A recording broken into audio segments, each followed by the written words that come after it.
El efecto invisible de las redes sociales en tu mente. Lo que nadie nota, pero todos sienten nadie. Entra a las redes sociales pensando que va a salir peor de lo que entró.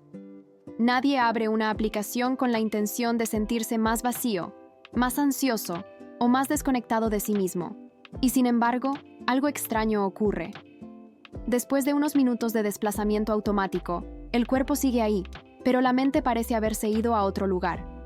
No es cansancio físico, no es tristeza clara, es una sensación difusa, como si algo se hubiera drenado lentamente sin que te dieras cuenta. Ese es el verdadero problema de las redes sociales hoy, no su impacto visible, sino el invisible, no lo que hacen de forma evidente, sino lo que van moldeando en silencio. Cambian la forma en que prestas atención, cómo te comparas, cómo te evalúas, cómo te hablas internamente. Y lo hacen sin pedir permiso, sin generar alarma, sin un momento claro de ruptura. Lo más inquietante es que este efecto no se manifiesta de inmediato. No es un golpe, es una erosión. Una acumulación diaria de microestímulos que fragmentan la mente, debilitan la concentración emocional y alteran la relación contigo mismo. Por eso es tan difícil de identificar, porque no hay un antes y un después claros, solo una sensación creciente de saturación interna. En este punto, muchas personas creen que el problema es su falta de disciplina, su debilidad emocional o su incapacidad para desconectar. Pero esa idea es injusta y, sobre todo, falsa. No estás fallando tú. Estás reaccionando como cualquier mente humana expuesta a un entorno diseñado para capturar atención, no para cuidar bienestar emocional. Para entender lo que realmente está ocurriendo, no basta con hablar de tiempo de pantalla. El problema no es cuántas horas pasas conectado. El problema es cómo ese entorno entrena tu mente mientras estás ahí. Y eso es lo que vamos a empezar a revelar. La mente humana no evolucionó para este entorno. Durante miles de años, la mente humana se desarrolló en contextos lentos. Las relaciones eran presenciales, las comparaciones limitadas, el ritmo de estímulos predecible. Hoy, en cambio, la mente despierta y se sumerge inmediatamente en un flujo ininterrumpido de información, imágenes, opiniones, vidas ajenas y expectativas implícitas. Todo ocurre al mismo tiempo. Todo compite por atención. Nada espera. Este entorno no solo informa, condiciona. Cada notificación interrumpe un proceso mental. Cada nuevo contenido exige una microdecisión. Cada comparación activa una evaluación interna, incluso cuando no lo notas conscientemente. Con el tiempo, la mente se adapta, pero no de la forma que imaginas. Se vuelve reactiva, fragmentada y cada vez menos tolerante al silencio interno. El problema es que confundimos adaptación con bienestar. El hecho de que puedas pasar horas navegando no significa que tu mente esté bien. Significa que se ha acostumbrado a un nivel constante de estimulación. Y cuando esa estimulación desaparece, aparece la inquietud, el vacío o una ansiedad difícil de explicar. Aquí ocurre algo clave. La mente empieza a depender del entorno digital para regular sus emociones, no para informarse, sino para sentirse, para distraerse del malestar, para evitar el aburrimiento, para escapar de pensamientos incómodos. Poco a poco, el espacio interno se reduce. Ya no hay pausas reales, solo transiciones rápidas entre estímulos. Esta es una de las razones por las que muchas personas dicen sentirse agotadas incluso sin haber hecho nada. El cansancio no viene del esfuerzo físico, sino de la sobrecarga cognitiva y emocional. Una mente constantemente activada no descansa, solo cambia de foco. Y aquí surge una pregunta incómoda, pero necesaria. Si este entorno está moldeando tu mente todos los días, ¿qué tipo de mente estás construyendo sin darte cuenta? La atención fragmentada y la ansiedad moderna. La ansiedad actual no siempre se presenta como miedo intenso o crisis evidentes. En muchos casos, aparece como inquietud constante, dificultad para concentrarse, sensación de urgencia sin causa clara o incapacidad para estar presente. Y uno de los grandes factores detrás de este patrón es la fragmentación de la atención. Las redes sociales entrenan a la mente a saltar rápidamente entre estímulos. Un video corto, una imagen, un titular, un comentario, todo en segundos. Este entrenamiento continuo reduce la capacidad de sostener atención profunda, tanto hacia el exterior como hacia el interior. Pensar se vuelve más difícil, sentir con claridad también. Cuando la atención se fragmenta, las emociones no se procesan completamente.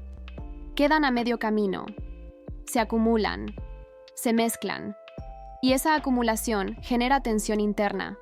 No sabes exactamente qué sientes, pero sabes que algo no está bien.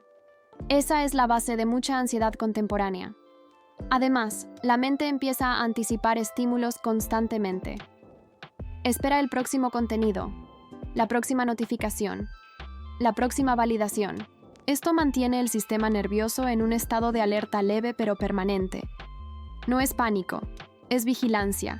Y vivir en vigilancia cansa profundamente. Lo más preocupante es que esta forma de ansiedad se normaliza. Se confunde con estar ocupado, estar informado o estar conectado. Pero en realidad es una mente que ya no encuentra descanso en sí misma, que necesita estímulo externo para no sentirse incómoda. Aquí es donde muchas personas buscan soluciones rápidas, más productividad, más motivación, más control. Pero el problema no es falta de esfuerzo. Es un entorno que interfiere constantemente con la capacidad natural de autorregulación emocional.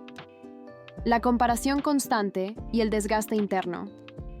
Compararse es humano, pero nunca antes la comparación fue tan constante, tan inmediata y tan descontextualizada. En las redes sociales no ves procesos, ves resultados, no ves dudas, ves certezas editadas, no ves esfuerzo, ves momentos seleccionados. Y la mente, al no tener contexto, completa los vacíos de la peor manera posible. Empiezas a compararte sin darte cuenta. Tu cuerpo con otros cuerpos, tu ritmo de vida con otros ritmos, tus logros con los logros visibles de los demás, incluso tu forma de sentir con la aparente estabilidad emocional ajena. Esta comparación silenciosa no siempre genera envidia consciente. Muchas veces genera algo más sutil: insuficiencia, la sensación de que siempre vas un poco atrás, de que algo te falta, de que deberías estar en otro lugar emocional, profesional o personal. Y esta sensación, sostenida en el tiempo, erosiona la autoestima, no de forma dramática, sino persistente. Lo más peligroso es que esta comparación no se detiene ni siquiera cuando sabes racionalmente que las redes no muestran la realidad completa. El impacto es emocional, no lógico. Saber no protege de sentir, y la repetición constante refuerza la narrativa interna de carencia. Con el tiempo, la mente internaliza estándares irreales. Empieza a exigirse más sin entender por qué. Y cuando no alcanza esos estándares, se autocritica. No por fallar, sino por no estar a la altura de una ficción colectiva. Cuando la validación externa empieza a reemplazar la interna, uno de los cambios más profundos que generan las redes sociales ocurre en silencio. La forma en que validas tu propia experiencia. Poco a poco, el valor de lo que sientes, piensas o haces empieza a depender de la reacción externa. Likes, comentarios, visualizaciones, no como objetivo consciente, sino como referencia emocional. Esto modifica la relación contigo mismo. Empiezas a preguntarte, incluso sin palabras, si lo que vives es suficiente, interesante o valioso si no es visto. La experiencia interna pierde peso frente a la respuesta externa. Y cuando eso ocurre, algo esencial se debilita: la validación interna. Sin validación interna sólida, la mente se vuelve vulnerable, necesita confirmación constante. Y cuando no la recibe, interpreta el silencio como rechazo. No porque sea lógico, sino porque el sistema emocional ya fue entrenado para asociar visibilidad con valor. Este patrón genera una dependencia emocional sutil, no hacia personas específicas, sino hacia el sistema. Y toda dependencia, incluso silenciosa, limita la libertad interna, porque empiezas a ajustar lo que expresas, lo que sientes, y hasta lo que deseas en función de cómo será recibido. Con el tiempo, esta adaptación genera desconexión. No sabes si lo que haces nace de ti o de la expectativa externa. Y esa duda, sostenida, desgasta profundamente la identidad. La dificultad creciente para estar a solas con uno mismo. Estar a solas nunca fue fácil, pero hoy se ha vuelto especialmente incómodo. No por falta de tiempo, sino por falta de tolerancia al silencio interno. Las redes sociales ofrecen una salida inmediata de cualquier momento de incomodidad. Esperas, aburrimiento, tristeza leve. Todo puede ser evitado con un gesto automático. El problema es que evitar constantemente la incomodidad impide el procesamiento emocional. Las emociones necesitan espacio para ser comprendidas, necesitan tiempo sin distracción, y cuando ese espacio desaparece, las emociones no se van, se quedan atrapadas. Muchas personas sienten inquietud cuando no tienen el teléfono cerca, no por adicción consciente, sino porque el silencio se ha vuelto desconocido. Y lo desconocido genera ansiedad, no porque sea peligroso, sino porque no se ha practicado. Esta dificultad para estar a solas debilita la introspección.